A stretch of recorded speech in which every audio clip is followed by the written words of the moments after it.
This is the Tom Anderson Show, broadcasting live from the KVNT studios, 7 to 9 a.m., Monday through Friday. As we've been discussing the passage of the Titan, Congressman Don Young, on Friday, there will be a special election forthcoming. Governor Mike Dunleavy will decide when in May or June that occurs. Don Young has touched the hearts of many and has worked with many. And another Titan, someone in the industry, former chief of staff to Governor Mike Dunleavy, and from business to utilities, from chairmanship of the Republican Party of Alaska, Tuckerman Babcock has had his hands full for many decades. And Tuckerman, I know it was a big deal to lose your friend Don Young, and you have many a story working with him. I know also you are supportive of candidate Nick Begich, and so things will change as a result of Don's passage. He's definitely the front runner. I thought you could talk about both of those, and I reached out to Tuckerman this morning to ask if he could call in, and he said absolutely. So first, good morning on Don Young. What a loss. Good morning. I feel very sad for Ann Young. They were very devoted to each other, and it's just a very tough time for her. But you know what, our congressman? He died doing exactly what he loved doing, and that's a testament to any man or woman. And I was 12 years old. I'm going to be 62 this year, and I was 12 years old when Don Young was first elected. And one of my memories of Don Young, one of my memories of his incredible memory, is when I graduated from high school, I'd called into a C-SPAN show in Washington, D.C., and Congressman Young answered the phone on that program, and he said, "Oh, Tuckerman Babcock, you asked me a question about the Second Amendment last year when I was in Anchorage." Wow. And I was speechless that he would remember a 17-year-old who had asked him a question about gun control. When he was 16. Yeah, boy. And a year later, he remembered my name and what question I'd asked him. And I was calling in on a different matter at the time. So he was a remarkable man and was involved in so much of the history of this state, as everyone has said. And God bless him. Rest in peace, Congressman Young. I'm going to be 62 this year. I was 12 years old when you won a special election. And then the odds, there's so many odd coincidences. I went to Stellar Alternative School, which was a school for self-motivated people who were kind of rebels against the regular government school system. It's an awesome high school. Highly recommended. It's for intellects and for creative. It's a great school in Anchorage, truly. Yes, if you're self-motivated, it's a fantastic program. And I went to school there and was friends with Tom Begich and Mark Begich and somewhat Nick Begich. And so I got to know the Begich family, and we were good friends, especially with Tom in high school. And we went our separate ways politically after college. But I got to know Nick Begich when I returned to the party as chairman in 2016. And he helped me in that effort. That's the first time I'd met him, and imagine my surprise to find a Republican Begich.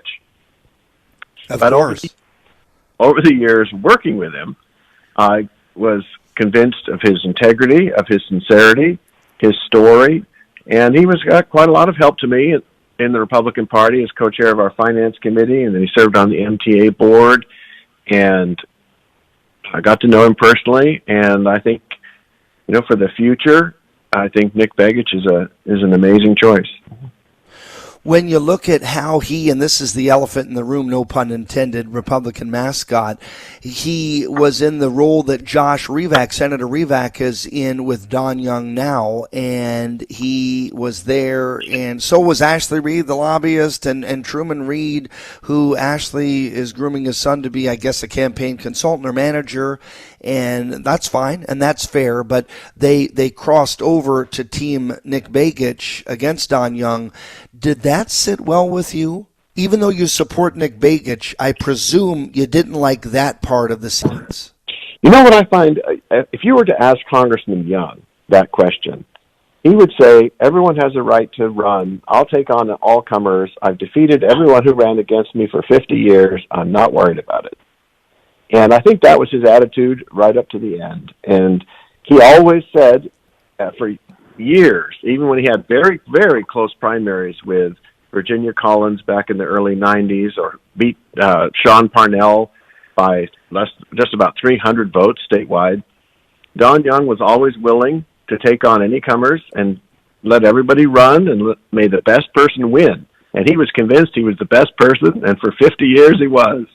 Well, he was the best person. I disagree with you, though, respectively. I think that he was sensitive to folks challenging him. I remember he was pretty hardcore against Parnell in the debates and comments, and they may have made up after. I don't think he was thrilled that Nick filed against him, and not his words, but from the circle I heard it was if not a betrayal, it seemed a little turncoat, because Nick was again in the role of Revac. Now that said, Tuckerman, look at the folks that have come out to, whether they're resolutely supportive or were asked and nudged by lobbyists and advocates to help and throw their name in, not knowing Nick, or met Nick and there was a connection and a kindred spirit, or a complementary mindset, and so they supported him. Whenever the avenue someone has added their name to a sponsorship, an endorsement, given money, that has really blossomed, hasn't it? You had mentioned to me off air a while back, and Suzanne Downing reported on it, for instance, Homer. Again, inconsequential. Homer's, Kenai Peninsula, no offense, you're running for state senate there, but that's a smaller subset of voter. You folks in the Matsu, you're so proud of being the second biggest borough. No, I wasn't even thinking that way. Remember, I grew up in Anchorage, so I've only been here 10 years. But what I was going to say is that I'm not downplaying it, but the Homer folks really dig Nick Begich. That's what I'm getting at. Is that correct?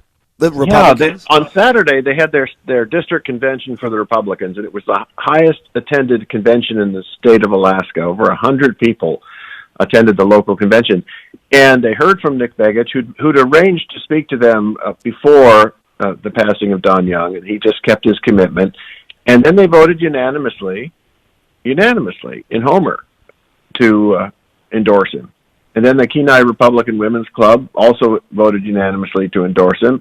And I think that that's going to happen with the Republicans around the state, that we realize with a special election just a couple of months away, we had one candidate who had the moxie to get out there and challenge our sitting congressman, and instead of that race, we now have a special election. The Democrats are going to dive in with both feet, and the Republicans would be wise to pull together behind the candidate who's been there since October.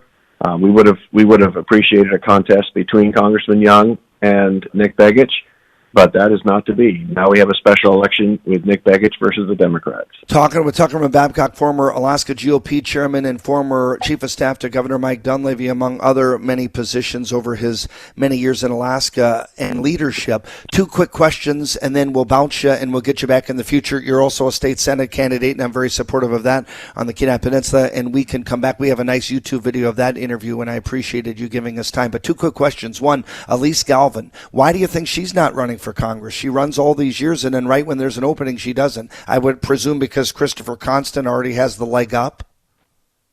I think so. That she had two shots at the Congress race and couldn't come any closer either one. And Don Young got a statewide majority both times against her. The Democrats have a nice seat carved out in Anchorage for her to run for, and I think she's going to do that. And I don't know what the Democrats will do supporting Chris Constant at this point. And I just think the Republicans need to unite as quickly as possible. The Democrats nationally would love to make this a flip seat. Sure. And I think we should all be prepared for that. And we don't need another Joe Biden or Nancy Pelosi supporter in Washington. Agreed. No, agreed. And real quick, the other one is, do you hear any other candidates that are going to file? I had someone text me this morning that said two big names may announce one in the Valley, and I'm not aware who that is. Well, it's always possible, but we have to consider you've got probably 60, 65 days, and then we'll have a top four, and then another. Yep.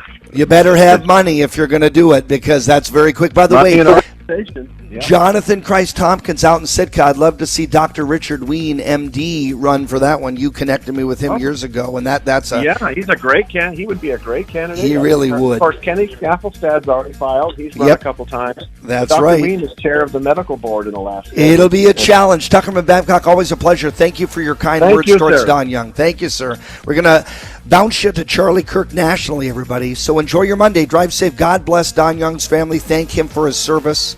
Tom Anderson Show signing off. God bless.